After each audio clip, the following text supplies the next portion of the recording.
Jadi kalau bicara pendidikan, bicara sekolah. Bicara pendidikan, bicara di mana sih anaknya harus Sekolah dididik. Lupa bahwa dia itu sebenarnya dididik orang tua. Jadi kalau kita bicara pendidikan itu kan bukan sekedar sekolah gitu ya, bukan sekedar sekolah, tetapi menyangkut banyak aspek. Jadi pendidikan itu sebetulnya membentuk saksiah, membentuk kepribadian. Kepribadian apa? Kalau orang Islam ya kepribadiannya harus kepribadian Islam, ya kan? Kepribadian Islam itu apa?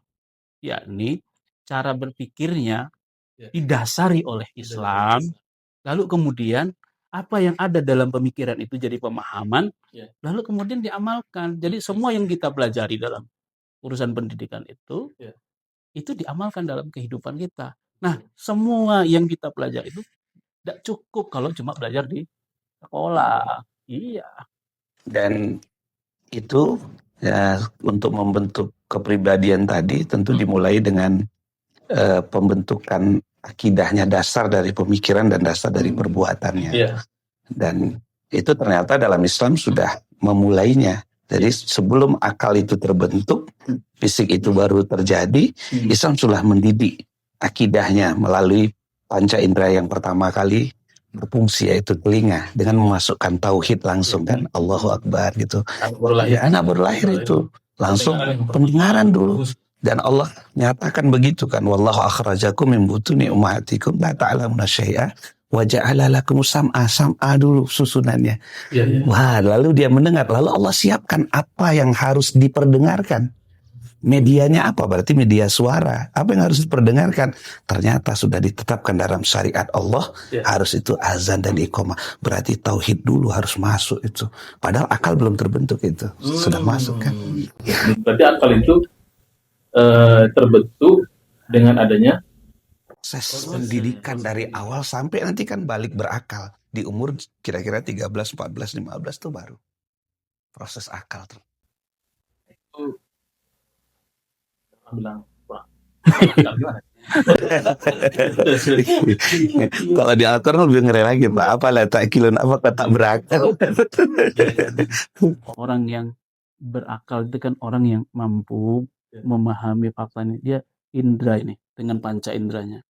Lalu kan dia pahami sampai kemudian dia meyakini sesuatu, meyakini. Nah, keyakinan inilah yang kemudian membentuk perilaku dia gitu. Iya. Kenapa sekarang itu banyak orang yang nggak berakal gitu ya? Karena memang nggak sesuai, ya kan? Apa yang dia pikirkan dengan apa yang dia lakukan. Bentuknya soleh. Pakai pakai baju koko, pakai riba. Tapi masih doyan riba. Masih doyan maksiat itu apa? Sini yang mungkin yang dianggap tidak sempurna. Karena memang kadang ada kekhilafan dalam makna akal itu. Bahkan itu kita sadur dari barat gitu. Ada, kalau kita pahami makna akal itu ada 4 komponen penting. Ada fakta, ada panca indera, ada otaknya dan informasi sebelumnya. Kembali kita misalnya Allah mendahulukan pendengaran, berarti yang pertama kali yang dimasukkan itu informasi. Jadi informasi duluan. Jadi kita informasikan dia, masih anak, masih masih belum tahu apa-apa yang disebut golden ya, di masa keemasannya golden age, dia masih menerima aja, nggak ada membahas, karena dia masih punya informasi awal saja. Maka informasi awal tadi masukkan Allahu Akbar tadi kan sampai ke dalam itu sebagai materi awal. Nanti sampai lagi orang tua apa yang dibicara di sekelilingnya. Ini luar biasa. Kalau bicara sekelilingnya, tontonannya langsung nonton televisi yang di dalamnya luar biasa kerusakannya, itu seharusnya belum dulu. Hadirkan di masa kecil tuh, hadirkan informasi-informasi baik yang akan menjadi dasar maklumat. Ketika itu jadi informasi dasar, pas dia ketemu informasi baru, dia akan mencocokkan dengan informasi dasarnya. Kesalahan informasi dasar itu menyebabkan kesalahan proses berpikir, hasil dari sebuah berpikir. Balik itu gimana? Balik itu kan dia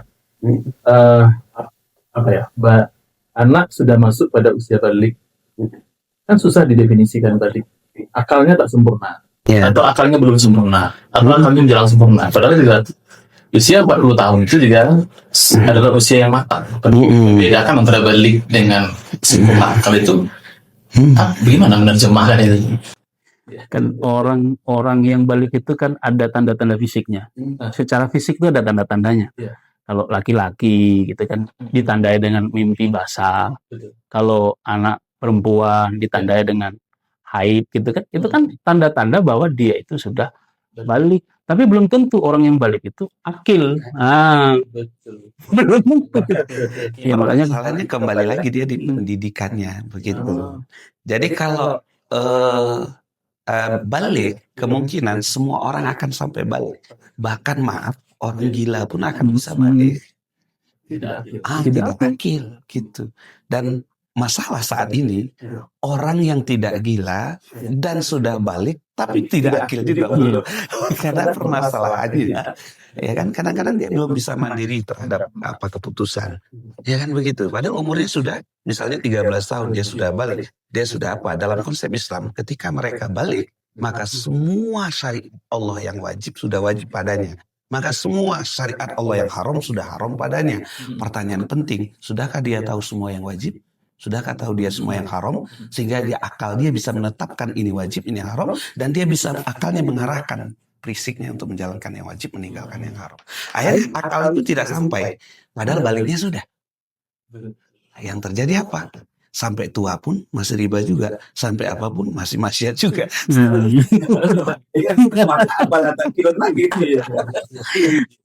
Tapi kan apakah orang tua harus menjadikan anak itu menjadi anak yang sempurna akalnya? Kalau kita lihat kan dalam hadis itu orang tua yang menjadikan anaknya menjadi anak Nasrani, Majusi. Iya. Berarti kan peranan orang Ini kalau kita bicara pendidikan. Kan anak itu lahir ke muka bumi ini kan dalam keadaan fitrah. Iya. Fitrah itu ya anak itu berarti dia sebetulnya itu lahir ke muka bumi ini dalam keadaan beriman kan.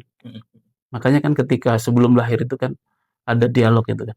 Alastu bi rabbikum. Iya kan? Bala syahidna. Itu kan dialog antara sang pencipta dengan yang diciptakan. Iya kan? Nah, ketika dia lahir itu sebetulnya dia dalam keadaan iman. Tapi lupa. Nah, makanya kan yang membuat anak ini nanti menjadi orang baik, menjadi orang beriman atau tidak, itu kan kedua orang tuanya. Berarti apa?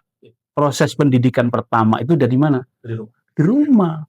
Dan kalau kita lihat dari penjelasan itu bahwa belum pun lahir dia sudah memiliki potensi beriman pada Allah. Jadi sebenarnya anak itu lebih mudah beriman daripada tidak beriman.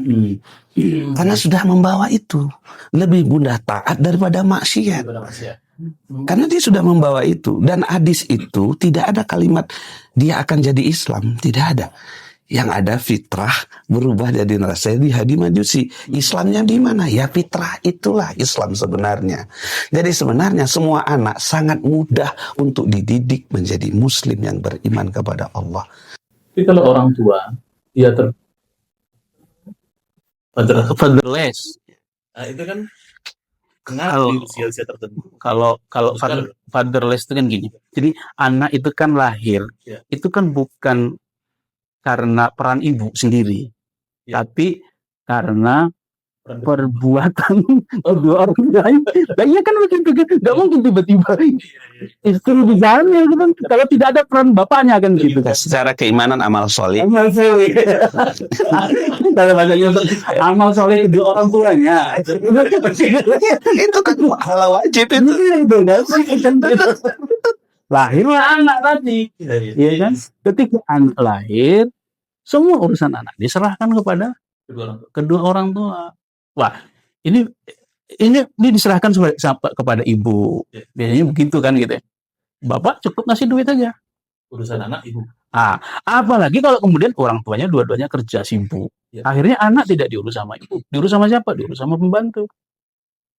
Orang tua pulang nanti dalam keadaan capek. Begitu anaknya minta diperhatikan, orang tuanya bilang, kamu nggak ngerti aku ini capek. Iya kan gitu kan. Anak rewel itu dianggap anak itu nakal gitu. Padahal anak cuma butuh perhatiannya dia. Ustaz, kalau Ustaz lihat hari ini ya, kalau saya kemarin ya baca-baca di jurnal itu, UGM itu merilis ya sebuah penelitian bahwa hari ini orang tua anak-anak di Indonesia itu ada istilahnya itu fatherless. Fatherless itu apa? Kehilangan sosok bapak. Kalau saya, kalau saya nyebutnya itu apa? Anak itu yatim sebelum bapaknya mati. Dia tidak hadir seorang sosok bapak itu dalam proses pendidikan. Padahal kan sehebat-hebatnya ibu, dia tidak akan pernah bisa mewakili bapak dalam urusan apa. Jadi karakter kepemimpinan itu didapat dari mana? Bukan didapat dari ibu. Tapi kelembutan, kasih sayang itu bisa dia dapat dari ibunya. Tapi sebuah karakter kepemimpinan itu hanya bisa didapat dari bapak. Makanya coba perhatikan hari ini. Banyak kita nemukan ada laki-laki udah jadi suami, tapi nggak bisa ngambil keputusan. Harus menunggu. Jadi karakter seorang pemimpin itu yang paling dominan itu apa? Memutuskan, mengambil keputusan. Wah, kalau seorang pemimpin nggak bisa ngambil keputusan, ini berbahaya. Diputusin. Itu lah, diputusin. Jangan sampai jadi diputusin. Harusnya memang tidak terjadi fatherless ini kalau kita kembali ke Al-Quran. Karena hampir kita lihat dalam Al-Quran itu sering sekali membahas tentang Luqman, tentang Yakub, tentang nabi-nabi juga laki-laki. Kenapa sempat Allah sering sekali menegur laki-laki? Karena memang secara biasa ibu sama anak udah sering di rumah akan bersama. Yang memang perlu diperhatikan dalam pendidikan, ayah akan jauh dari anaknya, maka Islam Al-Quran sering menyebut laki-laki agar memperhatikan anaknya. Dan yang ada yang menarik ya, seharusnya dalam pendidikan rumah, ini kan istilahnya pendidikan informal namanya kan gitu kan. Nah, berarti seperti sekolah juga, seorang laki-laki ayah harusnya jadi kepala sekolahnya. Gitu, dia ibu guru utamanya, tapi kalau dia tidak mampu mengelolanya, dia wajib turun untuk menyelesaikan itu. Dan menyediakan biaya pendidikan itu bapak yang cari. Kan begitu kan? Nah, kurikulum nanti bisa dibahas dengan gurunya seperti apa. Dibahas dari awal semuanya. Nah, kepala sekolah tidak boleh sesaat pun proses pendidikan dia tidak tahu. Harus sama di dalam. Memang dia tidak sering, sesekali nama kepala sekolah tengok nih. Nah, begitu. Jadi harus ada gurunya. Gurunya muridnya tahu begitu. Karena dia komunikasi terus dan mungkin termasuk juga rapat dalam keluarga itu harusnya musawir ada juga membahas tentang pendidikan dalamnya. Kadang kan rapat keluarga itu dipasangin semua. Jadi rapat itu jangan dibayangkan rapat formal kayak di kantor gitu kan. Duduk makan sama ini kan sambil makan. Sambil tua itu kan banyak juga mereka tuh lemah dalam mendidik atau bicara nafkah itu kan di antara nafkah kebutuhan sandang. Nanti kan juga nafkah pendidikan itu dominan sebenarnya kan. Sehingga melahirkan anak yang disebut dengan anak yang baik, anak yang terbaik. Sehingga 3 potensi itu ada. Dia pendakwah yang mencegah keburukan, dia juga beriman. Meskipun sebenarnya iman itu potensi yang sudah ada sebenarnya kan, dia mudah beriman. Nah jadi menarik juga yang penelitian yang berdampak secara jangka panjang ketika kehilangan sosok ayah. Iya. Anak yatim ketika ayahnya sebelum meninggal. Makanya kan kalau ada anak yatim yang suruh tanggung jawab siapa? Negara. Bukan. Seluruh kaum muslimin itu tanggung jawab. Itu menandakan bahwa peran seorang ayah itu sangat penting. Coba kalau ibunya meninggal, tidak ada tidak disebut yatim dia kan? Nggak ada seluruh kaum muslimin disuruh tanggung jawab, enggak. Tapi ketika ayahnya mati, iya kan? Semua kaum muslimin itu bertanggung jawab terhadap anak yatim ini. Itu menunjukkan sosok seorang ayah itu sangat penting. Gitu. Berarti ketika dia sudah berumah tangga, anak yang kehilangan sosok ayah di masa kecil itu dampaknya berarti besar. Besar sekali. Bahkan dampak itu bukan hanya pada nanti laki-laki yang dia memimpin, tapi ada dampak pada yang akhwat juga, perempuan, begitu. Perempuan. Iya. Ini ya, saya sebuah fakta yang berulang. Fakta yang berulang. Saya pernah ngobrol sama teman itu. Jadi ada seorang ayah, ya kan? Dia santai tidak bekerja dan dianggap itu bukan sebuah masalah. Padahal kan seorang suami itu punya tanggung jawab, Gitu kan? Walaupun istrinya kaya. Wow, istrinya kaya, ya kan? Istri. Tapi istri itu kan fitrahnya itu kan diberi. Oh, jangan salah, Ustadz. Walaupun istri Ustadz punya penghasilan 1 miliar sebulan, tapi ketika Ustadz ngasih 100.000 kepada istri, ya kan? Kan sebetulnya nggak ada arti sama dia kan? Tetapi pemberian Ustadz itu bukan arti nilai mata uang itu, tapi menunjukkan bahwa Ustadz Nopri itu sangat perhatian sama istri. Oh, dia ternyata masih ingat sama aku. Nah, itu. Di masa Rasulullah saja itu ada istri punya suami yang keadaan miskin, tapi istrinya kaya. Dia tanya ke Rasulullah, siapa yang paling utama sedekahi? Suamimu. Pernah terjadi seperti itu. Jadi bukan mesti berkaya, tapi mesti bertanggung jawab mencari nafkah. Begitu. Ternyata tadi Sanofi, setelah kita gali-gali kenapa kok si laki-laki tadi itu susah ngambil keputusan, dikasih ini susah, ini nggak bisa, itu nggak bisa. Wah, dalam pikirannya tuh kok kayak kacau gitu. Ada error tuh, memorinya tuh kayak error gitu kan. Nah ternyata saya ketika ditanya gimana dengan proses dia waktu kecil, oh ternyata ini anak waktu kecil itu orang tuanya berpisah, broken home. Terus dia dididik oleh keluarganya yang lain gitu. Ya kehadiran orang tuanya hampir tidak ada gitu. Ditambah lagi ketika dia bertemu dengan orang tua itu bukan rasa cinta kasih sayang yang muncul gitu kan, sering dimarahin. Nah, makanya hati-hati tuh kalau marah sama anak, ya kan? Hati-hati marah sama anak. Nah, itu istilahnya orang sekarang apa? Inner child, ya luka pengasuhan. Kalau anak sudah luka pengasuhan, dampaknya itu bukan sekarang, tapi nanti, ya di 10 tahun, 20 tahun yang akan datang. Jadilah dia ya kalau dia sering dimarahin, sering tantrum, nanti besar dia juga tantrum sama anak, tantrum sama istri. Yang tantrum itu ternyata bukan cuma anak, bapaknya juga sering tantrum. Tantrum bapak itu lebih ngeri kan. Ketika ditanya sama istri, kan penghasilan kurang, tanya sama istri, Bang, duit udah habis, baru patang dan lagi FPT baru lah habis belum, tersinggung, ditanya kali tersinggung, akhirnya marah. Nah, marahnya bisa sampai banting pintu, banting piring, banting apa yang bisa dibanting gitu kan? Itu sih nggak banting. Jadi memang pendidikan itu nampaknya istilahnya pendidikan wajib sejak dini karena dampaknya itu bukan sehari 2 hari kemudian, memang jangka panjang.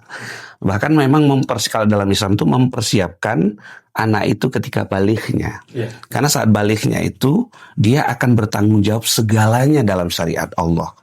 Sehingga disitulah mulai argo dosa baru di situ, argo tanggung jawab baru di situ muncul. Karena anak kecil itu kan masih masa dimaafkan dosa-dosanya, kesalahannya itu masih dimaafkan oleh Allah Subhanahu wa taala. Dan di sini juga orang tua seharusnya mendidik tadi, jangan marah-marah, Allah aja maafkan dosanya, kesalahannya, kok segitunya marah sampai banting di depan anak dan sebagainya kan. Apalagi sampai memukul dan sebagainya. Ini menjadi itu tadi nanti luka pengasuhan. Nah, kenapa harusnya dipersiapkan? Nah, jadi pendidikan memang sejak dini harus dipersiapkan saat mereka masuk balik, dia sudah akil tadi. Ketika dia sudah akil, dia bisa memenuhi semua yang diperintahkan Allah, memenuhi semua apa saja yang dilarang oleh Allah Subhanahu wa taala. Makanya para sahabat itu kalau kita lihat ketika Islam sudah berkembang itu kan secara pengasuhan para sahabat itu kan berbeda dengan ketika mereka itu Sebelumnya. Sebenarnya sebelum Islam itu diantaranya nasab. Iya. Islam datang itu dalam rangka menjaga nasab, kemudian memperbaiki keturunan dalam rangka mungkin dalam proses pendidikannya juga. Iya. Sehingga anak-anak yang lahir di dalam Islam itu mereka dididik ketika dalam kandungan dimulai sampai mereka balik kembali sampai mereka telah dewasa. Makanya Islam itu kan kalau bicara Rasul itu menyampaikan hadis bahwa tulubul ilma minal mahdi sampai yang lahir itu kan bentuk pendidikan. Kalau ditanya sekolahnya sampai kapan? Sampai mati. Meskipun memang tidak harus di sekolah. Karena perintahnya utulubul ilma, nuntut ilmu, bukan sekolah. Sekolah ini kan salah satu cara untuk memudahkan seorang menuntut ilmu. Gitu. Ditanya sekolah di mana? Iya. Kuliahnya di mana? Gurunya siapa? Iya. Dulu kan ditanya gurunya siapa? Bahkan kita lihat para ulama kan dihadirkan guru satu-satu guru dan secara privat kan. Iya. Lahirkan Imam Syafi'i. Imam Syafi'i secara privat datang ke Imam Maliki kan. Iya. Langsung dia berguru kepada siapa memang dilihat sekali. Karena tuntutannya adalah nuntut ilmu gitu. Dan bukan sekolah. Tapi sekolah itu adalah salah satu sarana untuk agar kemudahan bagi masyarakat, bagi umat Islam ini untuk menuntut ilmu, gitu. Dan berfokus lagi. Karena supaya dan juga mungkin sesuai dengan sistematika pembelajaran. Kalau dibiarkan lepas mungkin dia belajar loncat-loncat. Mungkin kita. Iya. Lagi sekarang kan dijadikan YouTube atau AI itu sebagai sarana pembelajaran. Padahal sebenarnya itu adalah membantu proses pembelajaran, bukan sebagai sarana utama dalam proses. Hari ini itu, kalau kita lihat proses pendidikan itu kan cuma sebatas transfer knowledge, transfer pengetahuan. Ya kan, sementara seharusnya pendidikan itu bukan transfer knowledge, tapi transfer kepribadian, transfer saksiyah. Ya kan, makanya ketika kita mendidik itu ada istilahnya kan, guru itu digugu dan ditiru. Maksudnya apa guru digugu dan ditiru itu? Guru itu menjadi tauladan. Jadi segala sesuatu yang diajarkan guru kepada muridnya, semestinya itu adalah sesuatu yang sudah diamalkan oleh gurunya. Iya. Jadi Islam itu kan ketika kita belajar Islam itu dipelajari untuk diamalkan, bukan sebagai sebatas kepuasan ilmiah, kepuasan intelektual, sebagai pengetahuan. Apalagi kemudian apa yang kita pelajari itu untuk mendebat guru gitu. Supaya kita terlihat pintar gitu. Apa gitu? Karena yang dididik itu manusia. Supaya bukan benda mati yang simpan dan dia bergerak. Nah, ini kan manusia yang memang harus proses tiruan. Iya. Namun memang karena manusia itulah sebenarnya pendidikan ini sangat luar biasa jadinya. Dan karena manusialah yang akan memungkinkan jadi khalifah fil ardh, sehingga Allah pilih manusia, bukan yang lain. Kalau malaikat kan tinggal transfer sama Allah, sudah begitu kan? Kenapa nggak itu? Iya. Nah, karena manusia itu memang begitu, Allah ciptakan memang untuk menjadi khalifah fil ardh. Cuman kembali lagi, memang dia ada dua potensi besar yang menjadi dasar manusia bisa menjadi khalifah fil ardh. Dalam mana khalifah fil ardh? Ya dia mampu mewakili Allah dalam mengurusi alam semesta ini. Dia mengurusi laut bisa, dia mengurusi daratan bisa, dia mengurusi gunung dan sebagainya bisa. Sekarang jual gunung. Jual laut gitu. Jadi salah satu komponen tadi baru satu kita bahas itu kepribadiannya. Nah, jadi memang transfernya bukan transfer pemikiran aja, bukan transfer pemahaman saja, tapi transfer kepribadian. Kepribadian tadi kan ada dua, akliyahnya, akalnya dibentuk, nafsiyahnya, pola sikap, pola perbuatannya juga dibentuk. Sehingga bahasa ditiru digugu itu benar sekali. Kata ditiru itu perbuatan, kata digugu itu pemikiran. Jadi pemikiran dan perbuatan tidak boleh dipisahkan. Dan Rasul sudah mencontohkan. Begitu. Baik, Ustaz, ini luar biasa. Insyaallah mudah-mudahan di kesempatan berikut kita diskusi lebih panjang lagi. Insyaallah. Karena bicara pendidikan, bicara sesuatu yang mungkin seumur hidup bicara pendidikan. Alam terkambang jadi gunung ya. Dan ini adalah proses. Baik, Sehat. bisa jadi Sama-sama bisa memberi. kami. Terima kasih. Assalamualaikum warahmatullahi wabarakatuh. Waalaikumsalam warahmatullahi wabarakatuh.